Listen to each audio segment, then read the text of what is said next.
Impossible শব্দটা আমরা প্রায় ব্যবহার করি, তাই না? কোনো কিছু কঠিন দেখলেই বলি দিস ইজ ইম্পসিবল। কিন্তু আসল সমস্যাটা কি সেই কাজ, নাকি আমাদের প্রতি বিশ্বাস? তুমি চেষ্টা করার আগেই ভেবে নিচ্ছ তোমার দ্বারা হবে না, আর যখন এমন ভাবো তখন চেষ্টাই করো না। একটা জিনিস খেয়াল করেছো? তুমি একটা জিনিস ভাবছো যে এটা খুব কঠিন, তোমার দ্বারা হবে না, কিন্তু কিছুদিন পর দেখো সেই কাজটা অলরেডি অন্যজন করছে।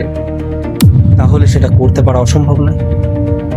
তুমি এখন পারো না আর তুমি কখনোই পারবে না, এই দুটোর মধ্যে কিন্তু ডিফারেন্স আছে। আস্তে আস্তে শিখলে অনেক কিছুই সহজ হয়। স্টেপ বাই স্টেপ এগোলে ইম্পসিবল জিনিসকেও পসিবল মনে হতে থাকে। ইম্পসিবল ওয়ার্ডটাকে চেঞ্জ করে আই অ্যাম পসিবল করো। যে কাজটা তোমার ইম্পসিবল মনে হচ্ছে সেটাকে আজ স্টেপ বাই স্টেপে ভাগ করো, এবং প্রথম স্টেপটা আজই নাও, কারণ শুরু না করলে কিচ্ছু চেঞ্জ হবে না। আর ফিনিশ লাইন অবধি পৌঁছতে গেলে স্টার্ট পয়েন্টে তো দাঁড়াতেই হবে।